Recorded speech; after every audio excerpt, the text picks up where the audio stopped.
السلام علیکم، میں ہوں ہیرا نور اور آج کی ہم ویڈیو میں بات کریں گے کہ 15واں شعبان کو فرشتے گھر کیوں آتے ہیں۔ ایسی رات ہے، اس رات میں انسان کی زندگیوں کے متعلق بہت اہم فیصلے کیے جاتے ہیں۔ کون مرے گا اور کون جیے گا، کون اس دنیا میں آئے گا اور کون اس دنیا کو چھوڑ کر چلا جائے گا، اور کون غریب سے امیر بن جائے گا اور کون غریب سے امیر بن جائے گا، کس کی زندگی کا زوال شروع ہونے والا ہے اور کن لوگوں کے نام مردہ لوگوں کی لسٹ میں لکھ دیے جائیں گے۔ اس رات میں نامہ اعمال تبدیل ہوتے ہیں۔ شب برات، شب برات کا مطلب ہے نجات کی رات۔ اس رات کی خصوصیت یہ ہے کہ اس رات میں اللہ تعالیٰ اپنے نیک بندے کو اپنی رحمت سے نوازتا ہے۔ اس رات میں ہر عمل کا فیصلہ ہوتا ہے۔ اللہ تعالیٰ اس رات میں اپنی مخلوق میں رزق تقسیم کرتا ہے، اور جو پورے سال انسان جو کچھ کرتا ہے اللہ تعالیٰ اپنے فرشتوں کو اس سے آگاہ کرتا ہے۔ اس رات میں اللہ تعالیٰ اپنے بندوں سے فرماتا ہے کہ ہے کوئی بندہ جو مجھ سے معافی طلب کرے، مجھ سے بخشش مانگے اور میں اسے معاف کر دوں، مجھ سے تندرستی مانگے اور میں اسے تندرستی دوں۔ چنانچہ صبح تک اللہ تعالیٰ یہی ارشاد فرماتا ہے کوئی مجھ سے بخشش طلب کرے اور میں اسے معاف کروں، حتیٰ کہ فجر ہو جاتی ہے۔ حضرت علی رضی اللہ عنہ سے روایت ہے کہ رسول اللہ صلی اللہ علیہ وسلم نے فرمایا، جب شعبان کی 15ویں رات ہو تو اس رات قیام کرو اور دن کو روزہ رکھو، کیونکہ اس رات میں اللہ تعالیٰ آسمان کی طرف نزول فرماتے ہیں اور 4 لوگوں کو چھوڑ کر باقی سب کی مغفرت کرتے ہیں، اور ان 4 میں سے سب سے پہلا وہ جو مشرک ہو، جو اللہ کو چھوڑ کر غیر اس کی عبادت کرتا ہو، مطلب غیر اللہ کی عبادت کرتا ہو۔ دوسرا وہ جو دوسروں کے لیے اپنے دل میں کینہ رکھتا ہو، بغض رکھتا ہو۔ تیسرے وہ جو اپنے رشتہ داروں سے قطع تعلق کرتے ہوں۔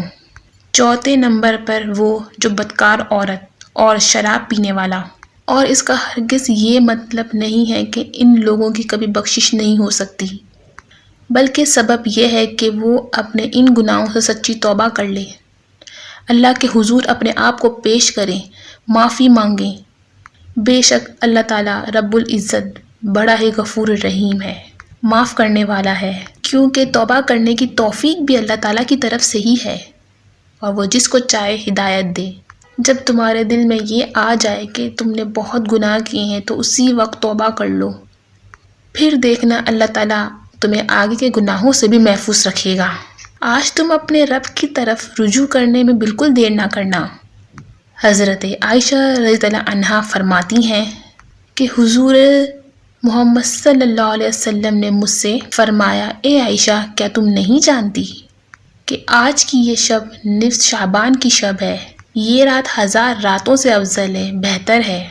یہ ایسی رات ہے، اس رات میں اللہ تعالیٰ بکریوں کے بالوں کے برابر انسان کے گناہوں کو معاف کرتا ہے، اسے بخش دیتا ہے، سبحان اللہ، اور دوزخ سے آزاد فرماتے ہیں، سوائے 6 لوگوں کے۔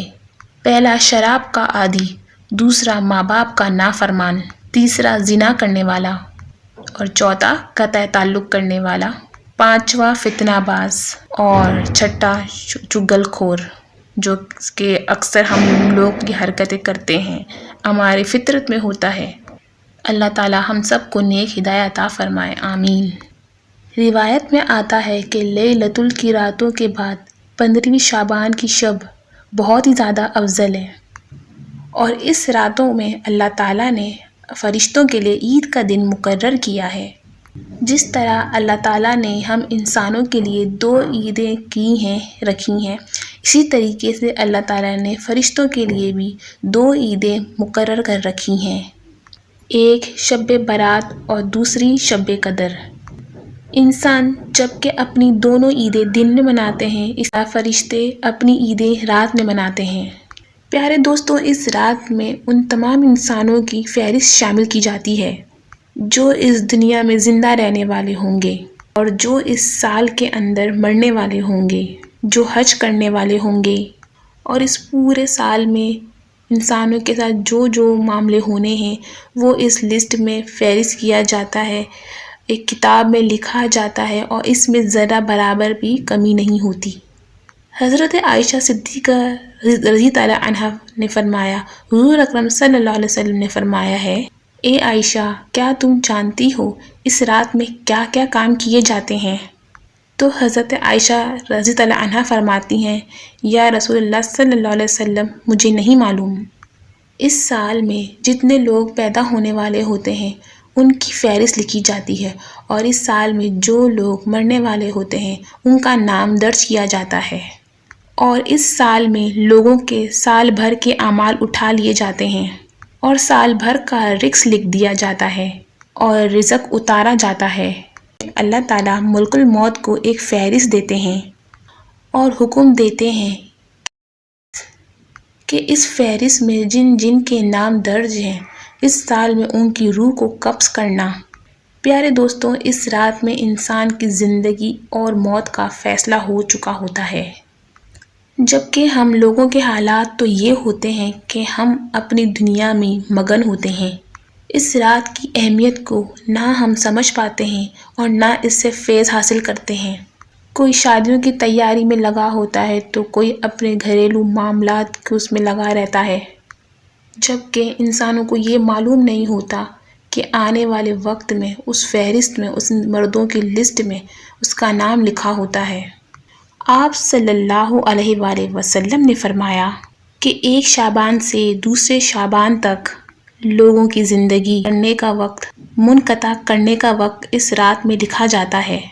یہاں تک کہ انسان شادی بیاہ کرتا ہے اور اس کے یہاں بچے پیدا ہوتے ہیں، حالانکہ انسان کی مردہ لوگوں کی لسٹ میں نام لکھا جا چکا ہوتا ہے۔ اس رات کی ایک بہت اہم خصوصیات یہ بھی ہے کہ اللہ تعالیٰ اس رات میں اپنے بندوں کی مغفرت فرما دیتے ہیں، انہیں بخش دیتے ہیں۔ حضرت عائشہ صدیقہ رضی اللہ عنہا فرماتی ہیں کہ ایک رات میں نے آپ صلی اللہ علیہ وسلم کو بستر پر نہ پایا تو میں بہت پریشان ہو گئی، اور میں آپ کی تلاش میں حجرے سے باہر نکلی۔ میں نے دیکھا کہ آپ قبرستان میں موجود ہیں اور آپ کا سر مبارک آسمان کی طرف اٹھا ہوا ہے۔ اس رات اللہ تعالیٰ آسمان پہ تشریف فرما ہوتے ہیں۔ پھر آپ نے قیام کیا اور بہت لمبا قیام کیا، اور سورہ فاتحہ پڑھی اور ایک چھوٹی سی آیت پڑھی اور سجدے میں چلے گئے، اور یہاں تک کہ آدھی رات سجدے میں رہے۔ پھر وہ دوسری رکعت کرتے اور پھر وہ لمبے سجدے میں چلے جاتے، چنانچہ یہ سجدہ صبح تک جاری رہا۔ آپ فرماتی ہیں کہ میں دیکھتی رہی، جب آپ کو سجدے میں کافی دیر ہو گئی تو مجھے اندیشہ ہو گیا کہ اللہ تبارک تعالیٰ نے اپنے پیارے رسول صلی اللہ علیہ وسلم کی روح مبارک کو قبض تو نہیں کر لیا۔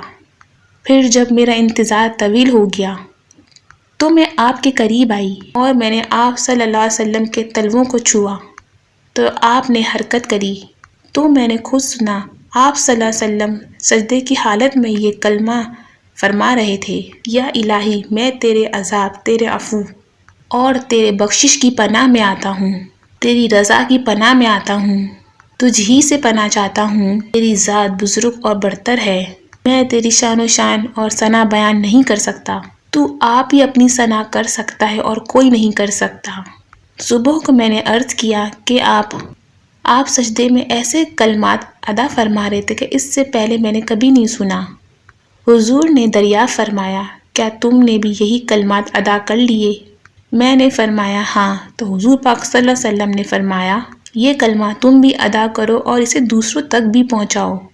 تو میرے پیارے دوستوں، میری دعا ہے اللہ تعالیٰ اس رات کی اہمیت، فضیلت اور فیض حاصل کرنے کی توفیق عطا فرمائے، اور میری دعا ہے کہ اس رات میں ہم اس طرح سے پرجوش طریقے سے عبادت کریں کہ اللہ تعالیٰ ہم سب سے راضی ہو جائے، ہمارے پاکستان کے حالات صحیح ہو جائیں، فلسطینوں کے مسلمانوں کو آزادی مل جائے۔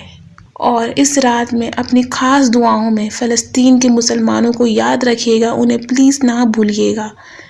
ہمیں اللہ تعالیٰ کے یہاں اس کا بھی حساب کتاب دینا ہے۔ ہم اپنی زندگی آرام و آسائش سے گزار رہے ہیں، لیکن وہ لوگ جس طریقے سے زندگی گزار رہے ہیں وہ تو جنتی ہیں، ہمیں ان کے لیے بھی دعا کرنی چاہیے۔